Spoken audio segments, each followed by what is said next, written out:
Hello everyone. 안녕하십니까?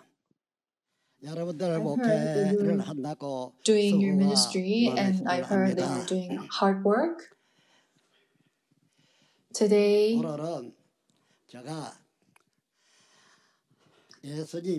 I am going to explain or tell you about what Jesus did 2,000 years ago.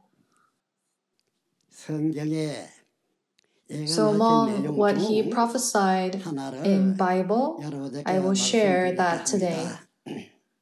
I myself am Manhee Lee from Shincheonji Church of Jesus. And what I'm going to share today is about Matthew 24, Matthew chapter 24. And Matthew chapter 23 is about what happened 2,000 years ago at the time of first coming of Jesus.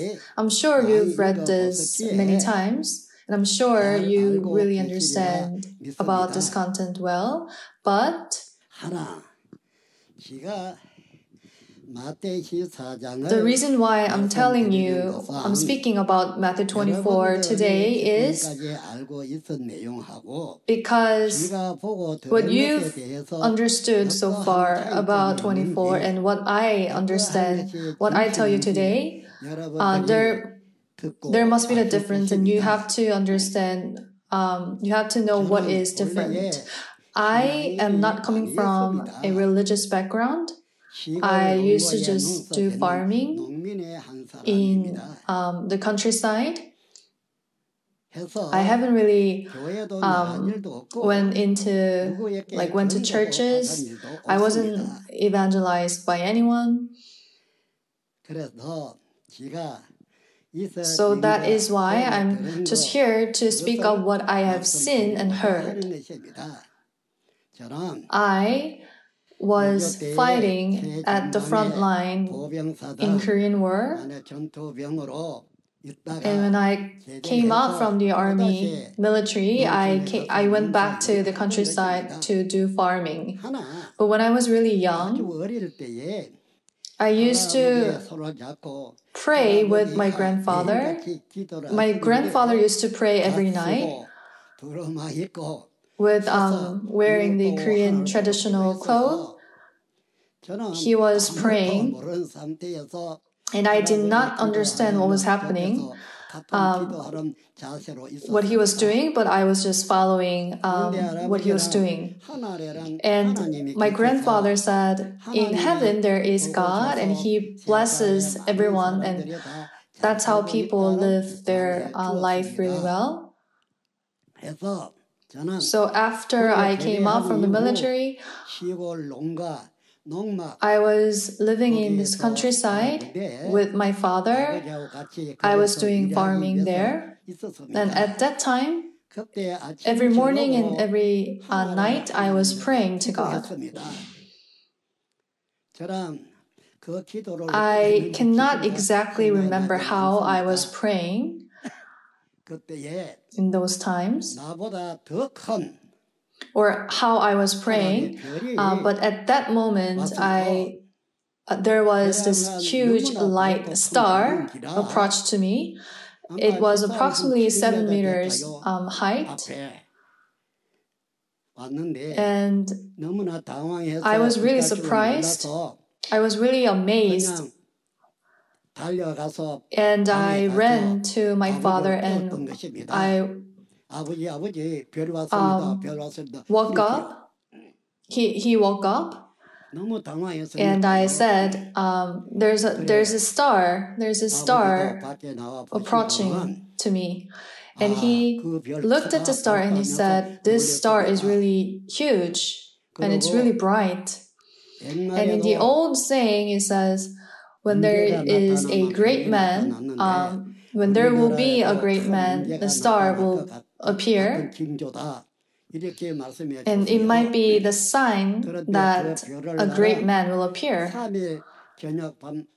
And then the star was following me for 3 days.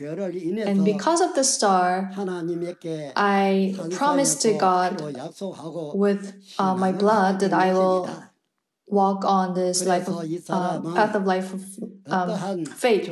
So it was not like I was evangelized by someone, where I didn't really know anything. I knew nothing. But after that, a lot of things, many things happened.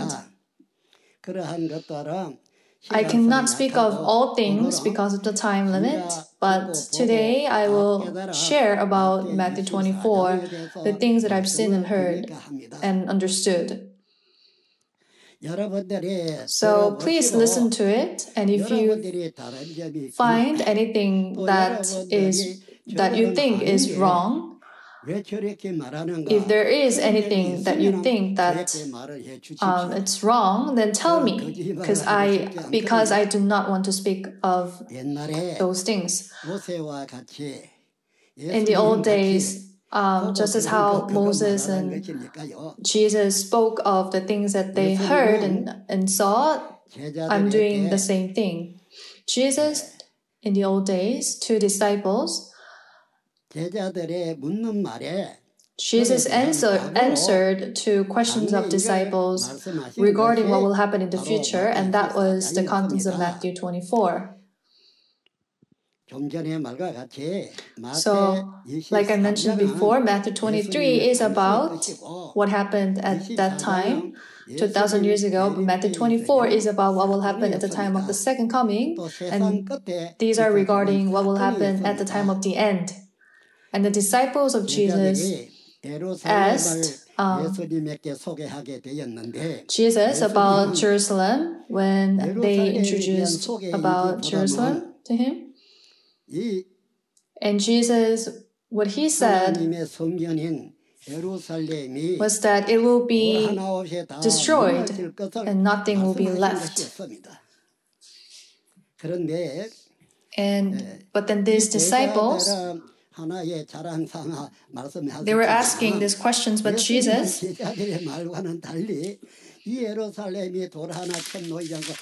said regarding the Jerusalem that it will be destroyed and not one stone will be left on another.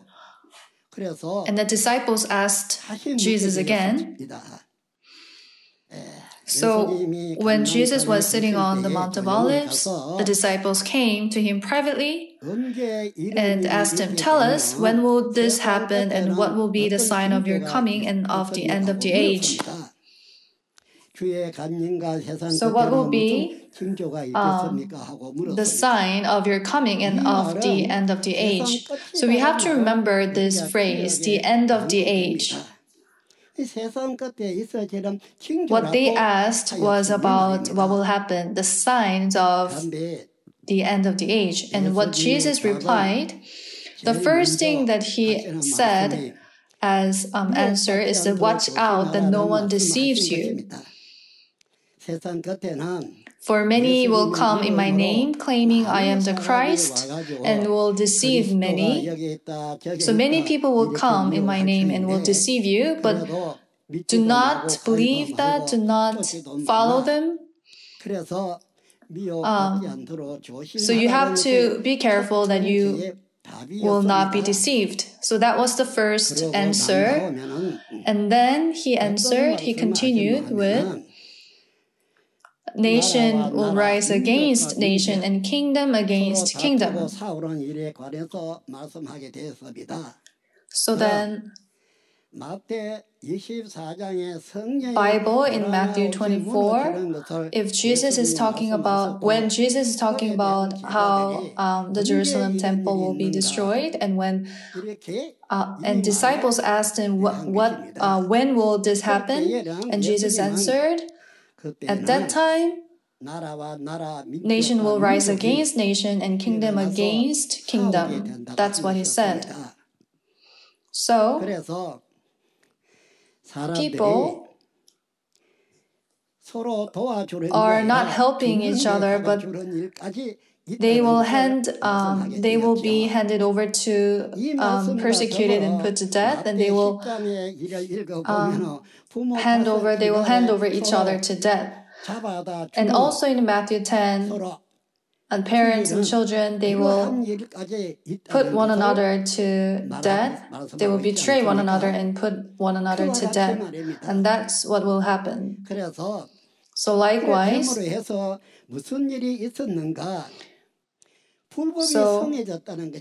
what is happening is that the wickedness increased. It's not the goodness, but it's the wickedness that is increasing. And what we have to think here is about the Jerusalem, that it is a temple of God. This is the only temple of God on this earth. And this Jerusalem is destroyed, not one stone is left on another because of this war between a nation and a nation, and that is why it's said as the end of the age. So this temple was destroyed because of this war, and that time is the time of the end. And that is why, as believers, we truly want to understand about this verse.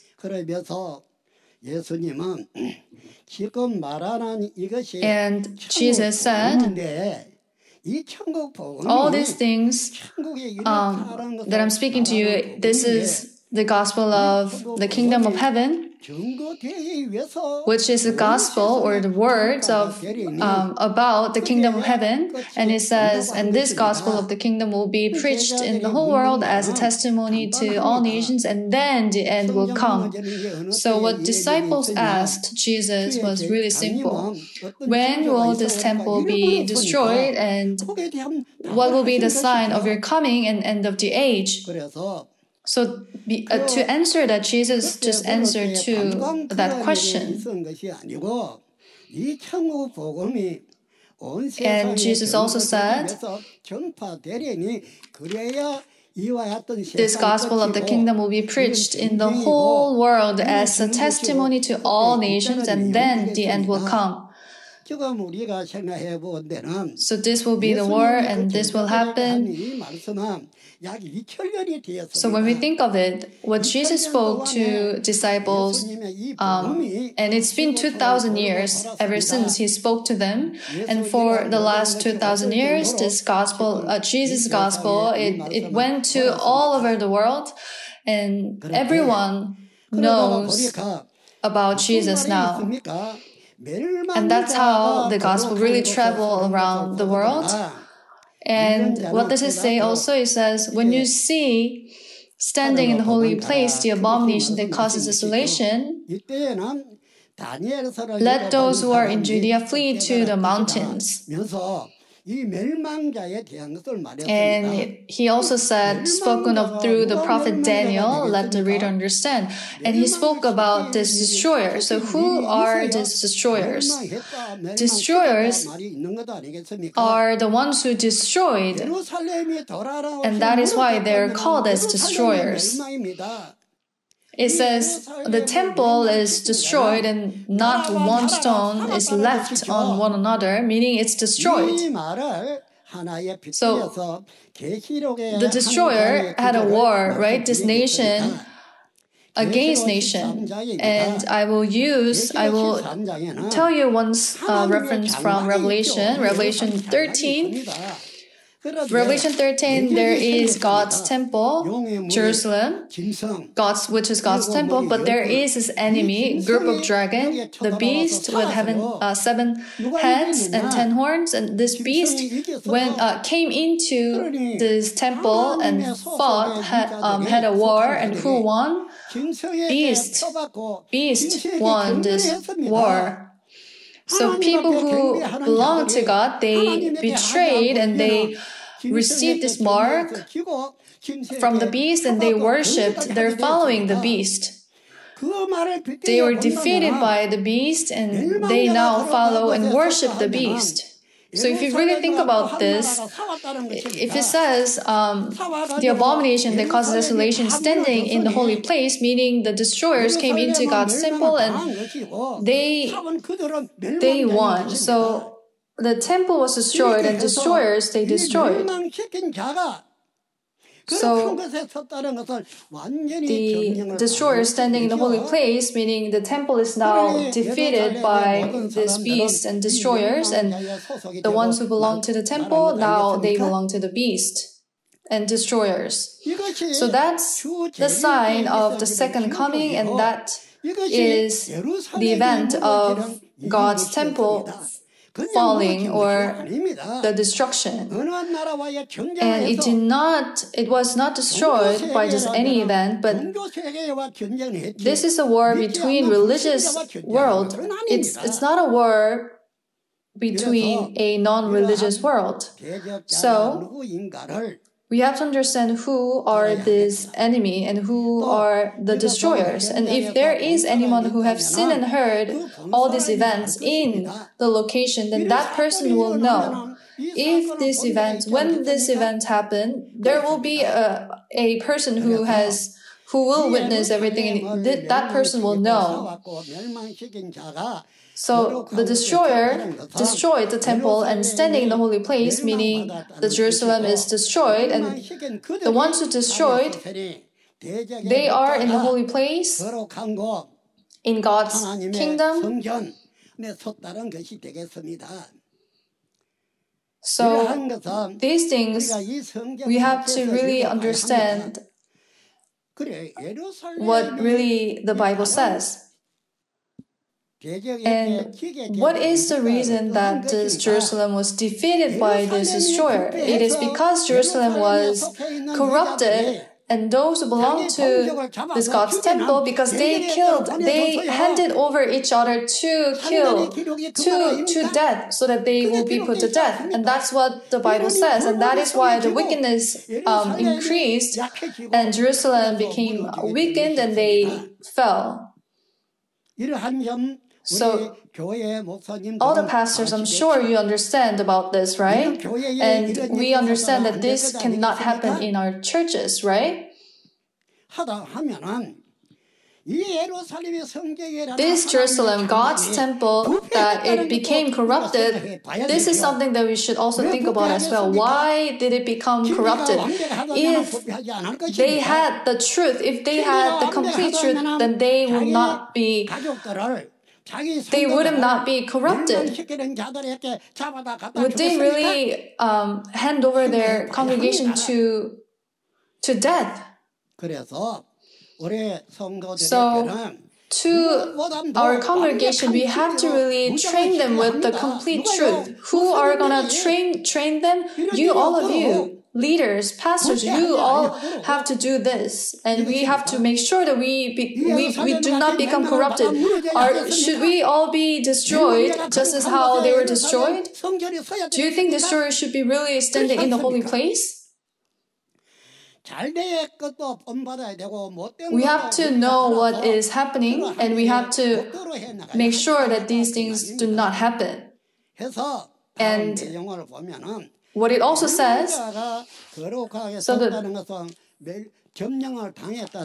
the destroyers are standing in the holy place, meaning God's temple is destroyed. And it says, who are in Judea, flee to the mountains.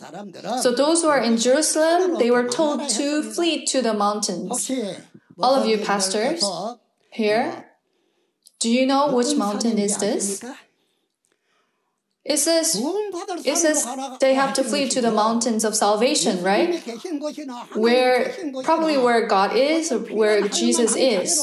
And that's why it says that they have to flee to those places. I mean, they should not stay in the place of destruction to be destroyed, right? Should they really receive the teachings from the destroyers? No. Then they should flee to the mountain. Which mountain is this? So this is what happened in the old times, at the time of Noah. They had to flee to where? To mountain. And they do farmings in there as well. And who were destroyed at that time? The Adam's generation. Even at that time, they had to flee to the mountain to be saved. And at the time of the Lot, and at time of Lot. Or it says the time of the end will be like the days of Noah and Lot. Even at that time, God told them to go to the mountains. And the mountain is so far away, and that is why God even said that you should stay in the city before as well. So they were also told to go to the mountain to be saved. So then here in Matthew 24, which mountain is this mountain? When we read what Isaiah told us about this mountain, what did it say about this mountain? It says Zion. Zion is a place, it's also a location. This is a actual name of one location, Zion. But this Zion is also, it also has another meaning regarding a pastor chosen by God. I will call you city and Zion. So a person is also called as Zion, right? And the reference verse is also from Revelation 14. It says, Mount Zion, there are those who are saved, and in Mount Zion there's God's throne, and Jesus is also standing there. There is a specific location, Mount Zion. Matthew 24, it says you need to flee to the mountains, meaning this mountain is the mountain of salvation, so you can be saved. Right, so Zion is not only just a location, but it's also a person chosen or a pastor chosen by God. Then you have to go there, right? You have to go to the place where the pastor chosen by God is. So that is why it says you need to flee to the mountains. Why? Because it says it will be the same as the time of the Noah and Lot. So those who went to the mountains, they were saved. So likewise, it says that we have to go to the mountain of salvation, and if you don't, you will not be saved. And there's also another word saying that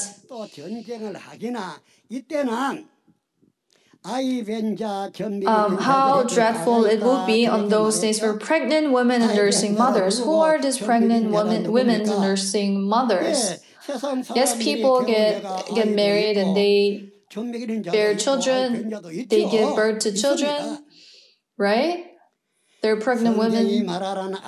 But these pregnant women and nursing mothers in the Bible, is it really regarding the literally pregnant women and the mothers? We have to think of what Peter said. Apostle Paul said, I am once again in the pain of childbirth. He is physically a man, but how come he said he's in the pain of childbirth?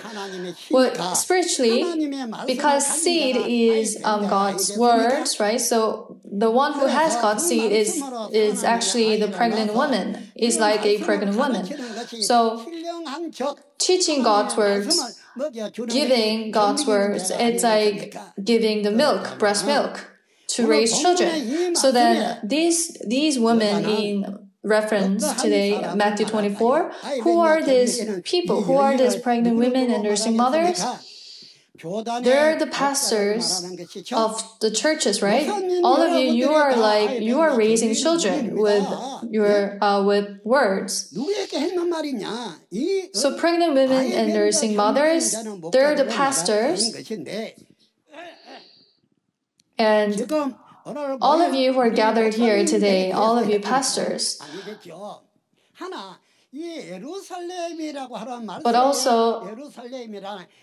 but about this event that Jerusalem was destroyed, this is actually regarding the pastors in the Jerusalem, in God's temple, who were destroyed. Because they were destroyed by the destroyers, they can no longer speak in the throne.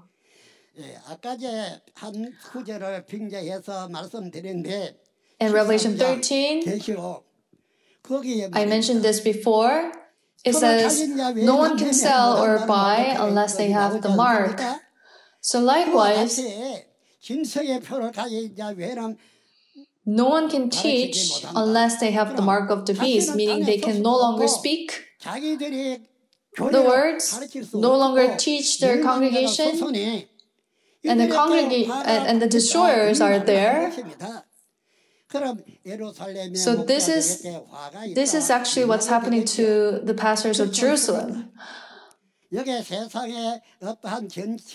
is not regarding a war in the world. This is not regarding worldly matters. This is regarding religious war.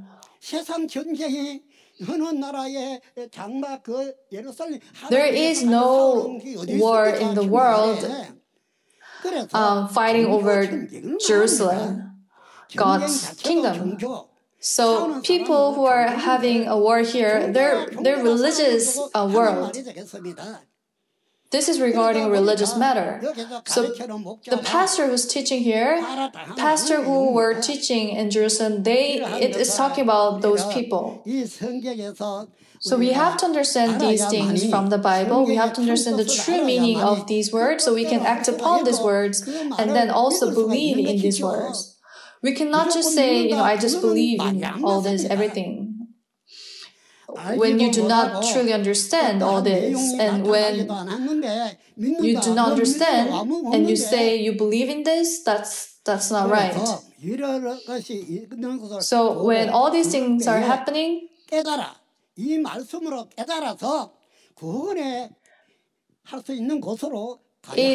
we have to go to the place where we can understand all this to be saved. So after this Jerusalem was established, actually the verse, it says, there will be the great distress, unequaled from the beginning of the world until now, and never to be equaled again. So this is like, there was no greater distress than this ever since the beginning. And it continues with,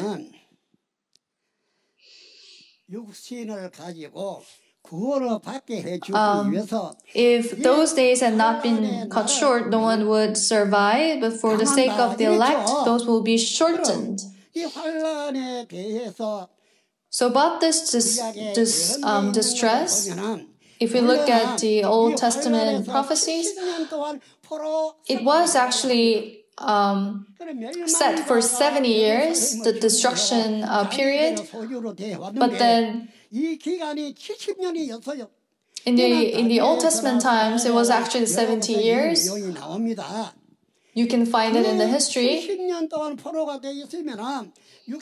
And because if it's like 70 years, and it will be difficult for us to survive with that 70 years, and that is why it is cut short. Revelation 13, the people there, they were like prisoners. They're captured under this destruction period, and here it says these days are shortened for the sake of the elect, and it was shortened to 3 years and a half.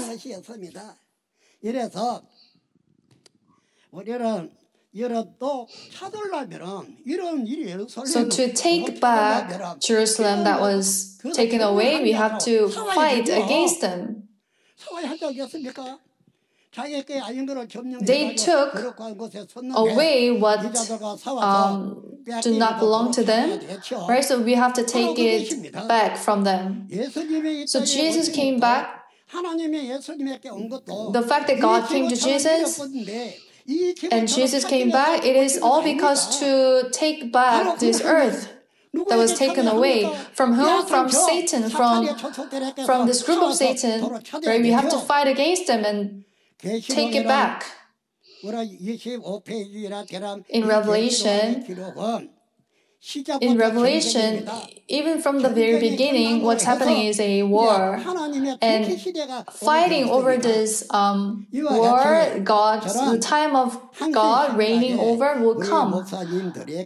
So, regarding these matters, with all of you pastors, if we can set a day, I will explain all the events from Revelation chapter 1 to 22. I will explain about all things what I have heard and seen. If you would like to listen to it, and I will do it. I will happily. I'll be more than happy to do it. So the heaven chose me and showed me everything, and the reason why for that is so that I will go to the churches and testify about this. But then churches, they're not accepting actually or allowing me to go there and speak of these things. So then if I tell you, pastors, right, from chapter 1 to 22, and after you listen to it, and if you think it is right, then you can just go and teach your congregation. That's what I want to do with all of you. And we're talking about 24, Matthew 24 now. And we've talked until about the period of the destruction that is cut short. And the next is about the deception. And it says,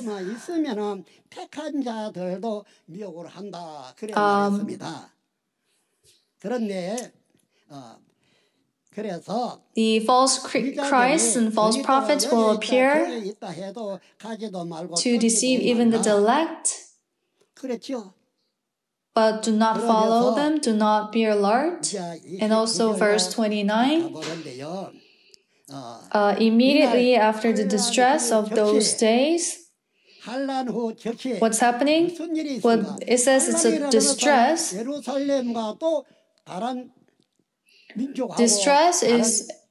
This is regarding a war of Jerusalem and another nation. So this is a religious war. This is not regarding the worldly or war in the world.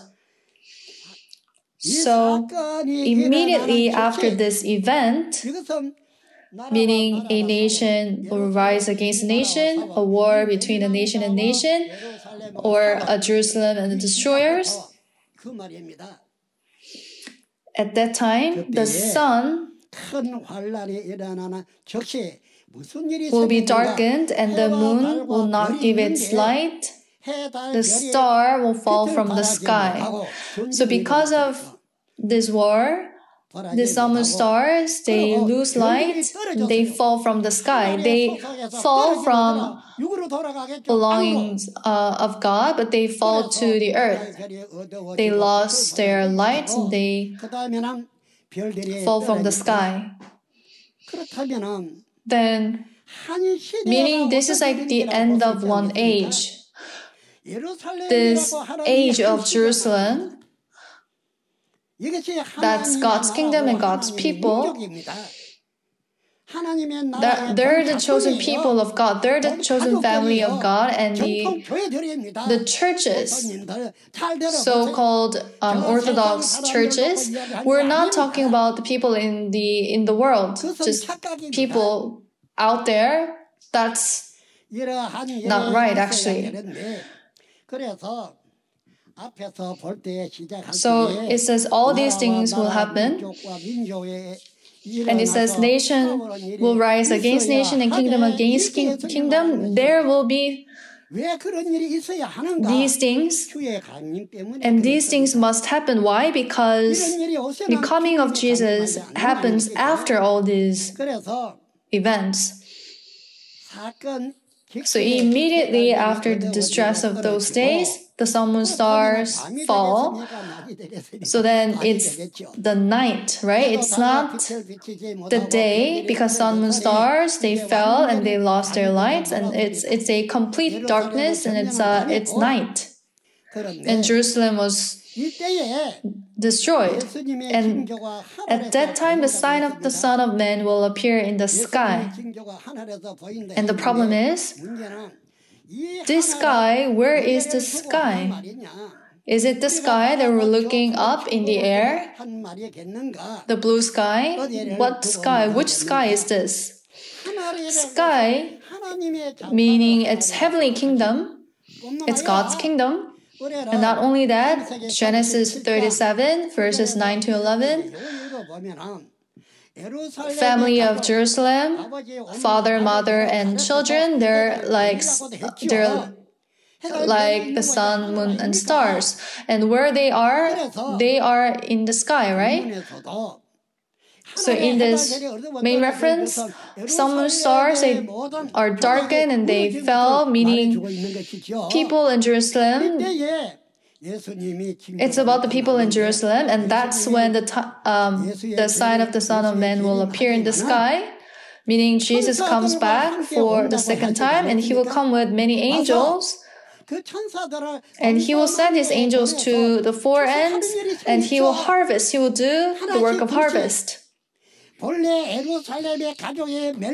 Does it say the chosen people of Jerusalem, they're saved or they're destroyed? It says even the pastors there, right? They receive destruction. So this first heaven and first earth, Jerusalem, all the pastors and the congregation, they come to an end. And after that, Jesus comes back with angels, and Jesus sends the angel to the four ends and do the work of harvest and gather the elect, gather people.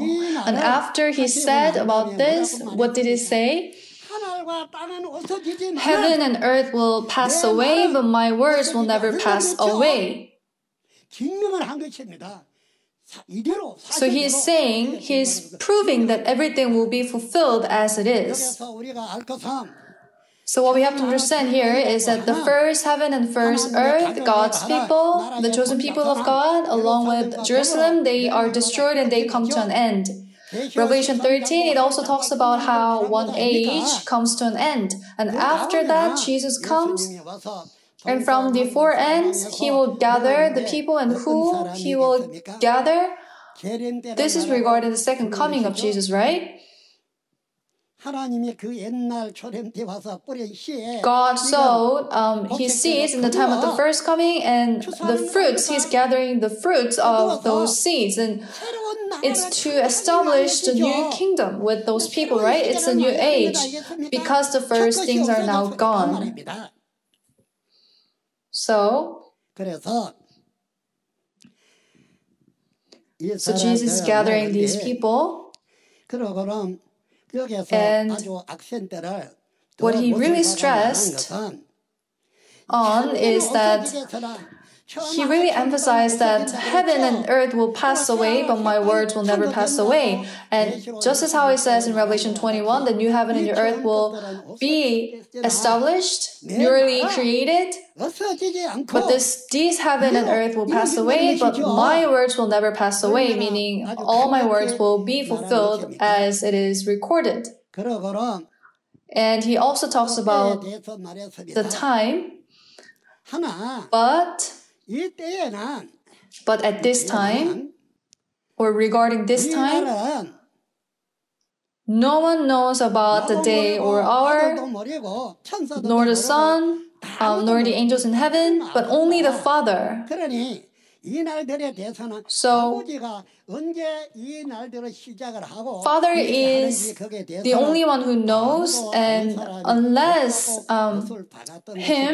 the Father, no one knows about the day or the hour. And as it was in the days of Noah, so it will be at the coming of the Son of Man. For in the days before the flood, people were eating and drinking, marrying and giving in marriage, up to the day Noah entered the ark. So they were just having their ordinary lives. And it says, 2 men will be in the field, one will be taken and the other left. So angels, when they go out to the field to harvest, one will be taken and one will be left. So after the first heaven, first earth, the Jerusalem is destroyed, that's when Jesus comes and gathers the people. So one will be taken and one will be left in the field. But then the world still, they just live their lives, eating, drinking, marrying and giving in marriage. And at that time,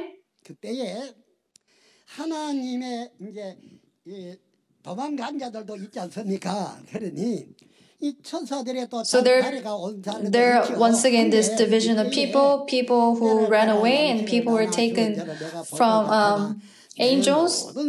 And it says, there will be this faithful and wise servant at that time who will give their food at the proper time. And if, but suppose it says that servant is wicked, Jesus will cut him to pieces. But it says the master will put in charge of the servants in his household.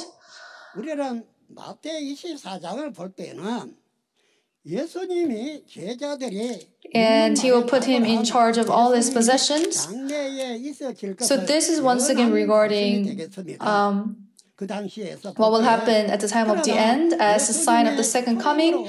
And Jesus came at the time of the first coming, and that was recorded in Matthew 23. Matthew 23, it says God came to Jesus, and the spirits of heaven came to Jesus and was with him. But the pastors of Jerusalem, they shut the door. They shut the kingdom of heaven in men's faces.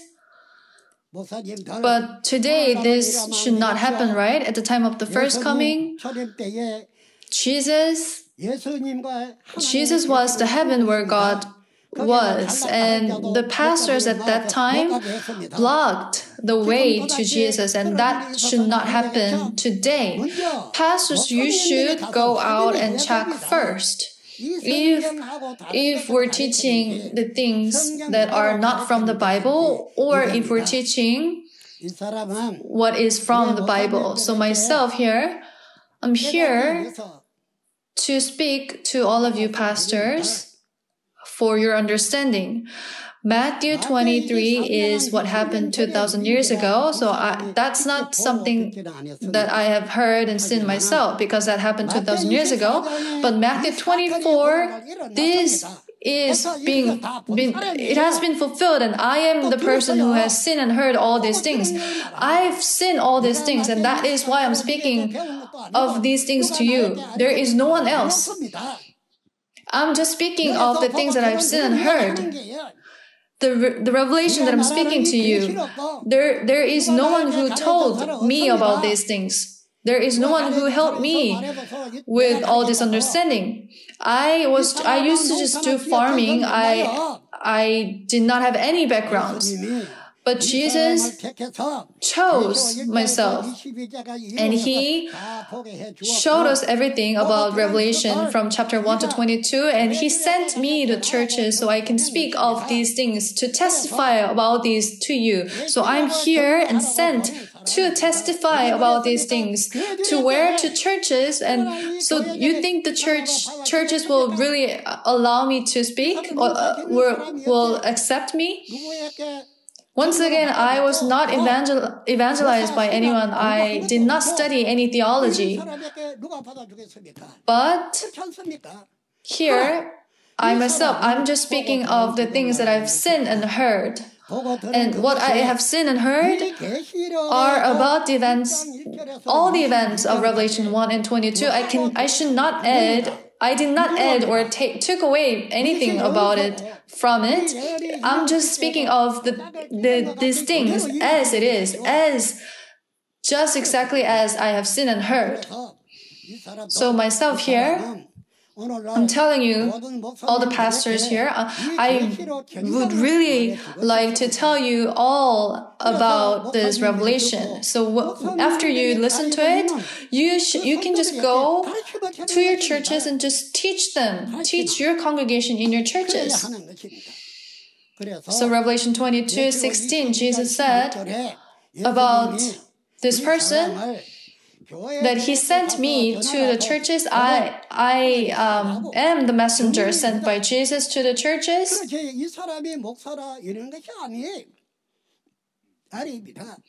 I was not anointed by just any other person, but Jesus. Jesus told me, but Jesus is the one who anointed me. And he told me everything.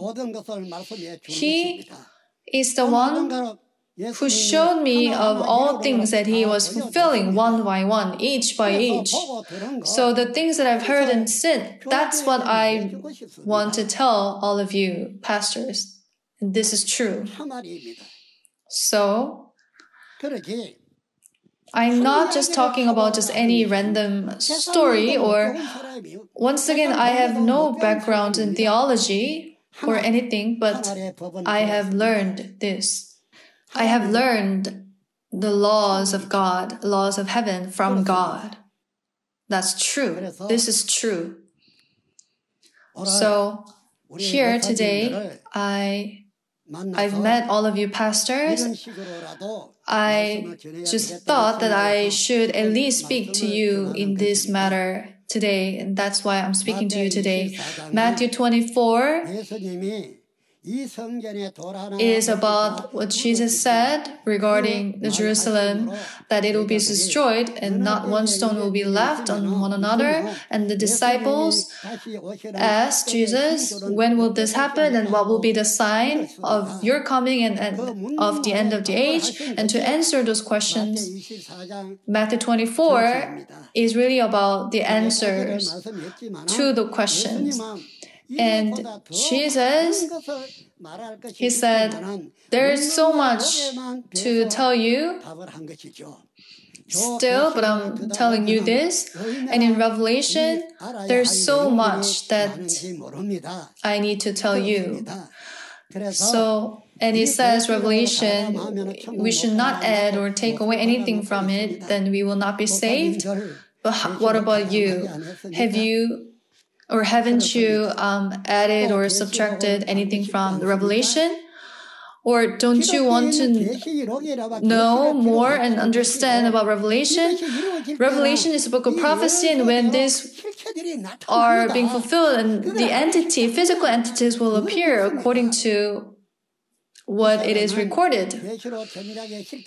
And I can speak of these things because I am the one who has seen and heard all these things. So, if we are believing, if we are the believers believing in these words, we have to understand these words.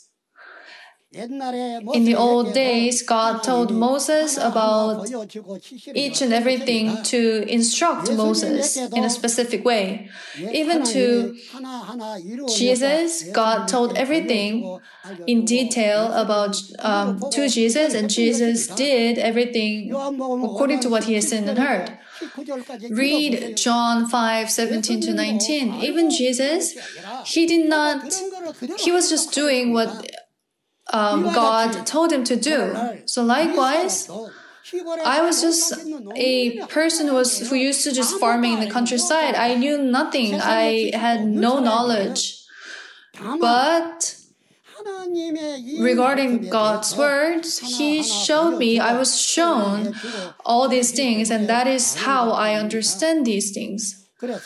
So what I'm telling you now, if you think that this is wrong, you tell me that it's wrong.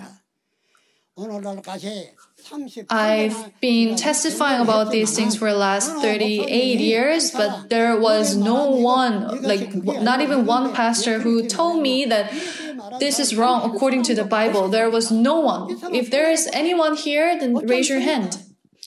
Right? So there's no one. If you think that I'm speaking not according to the Bible, then it's right that you say to me that I'm not speaking according to the Bible. Let's say I'm like the enemy of you, the pastors.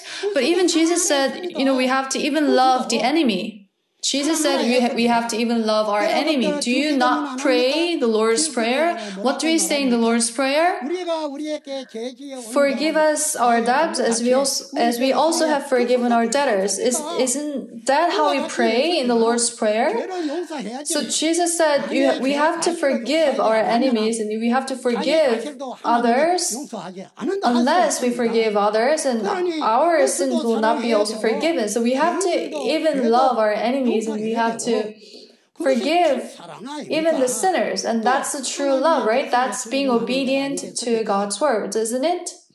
So I'm asking you, all of you pastors, what is the benefit we get from fighting, each other? So let's not do that. But let's just follow God and let's seek after God and be in God. Let's understand God's words and let's go in the words. We have to be in the words. So I'm asking these to all of you pastors here. What I really want to speak to you is about regarding Revelation from chapter 1 to 22. I can tell you about all the things that I have heard and seen, and because we cannot gather in one place like the old days, we can do it online as well. You can just listen to this in your home. So we should set a date, and from that day, I can tell you everything, one by one. And if you skip some of the classes, and you will not be able to follow and catch up. So you should not just miss those classes in between.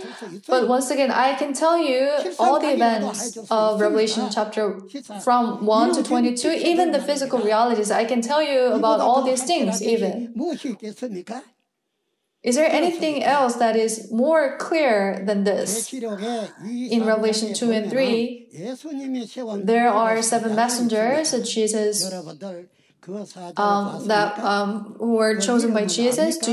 Have you seen those messengers? Have you seen them? Do you know their names? Do you know their faces? But I know, because I have seen them. I know them. And in Revelation 14,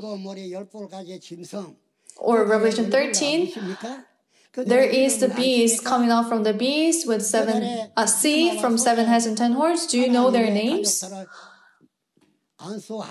It's said that they give marks on God's people's foreheads and right hand. Have you seen them? I have seen all these things, and that's what I'm trying to tell you here. And if I tell these things to one of the children, he can even understand. But even if a person studied really hard and has a higher background, but he will not be able to understand if God does not let him. I, once again, have no backgrounds at all. It's not like I was evangelized by anyone. I was learned from anyone else. So my task, my appointed task, my mission is to testify about what I have seen and heard. In Revelation chapter 10, there is this open scroll. This is not a sealed scroll, but this is the open one, and I have received this scroll, and I have to testify again to many nations, languages, multitudes. But this book is now inside of myself, this person, and that's how I can testify about these things so that people can hear about these things. All of you pastors, about regarding the four Gospels, the prophecies and Revelation, the prophecies. If you can understand these things, then you can teach all the pastors, all the people in the world. You can deliver this message to the people in the world. This is like another level, right? We're talking about the globe. We're talking about this world. So all of you should understand this first, so that you can also deliver this to the others. So today, I've just only told you about the summary of Matthew 24. I could not go over each verses in detail because of the time limit. But I did tell you about the summary and overview of Matthew 24.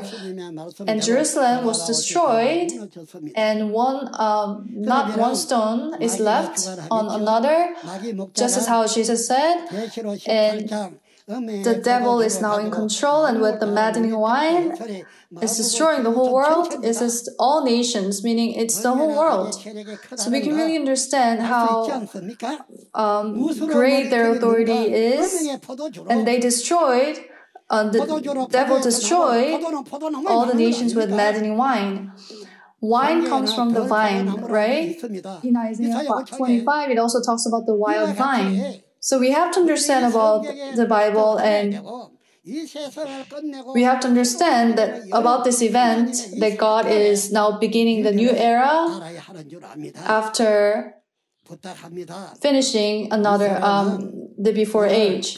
So today I have just told you about the brief overview of Matthew 24, but I would like to tell you and speak of all chapters of Revelation. So I really hope that God bless all of you. Thank you.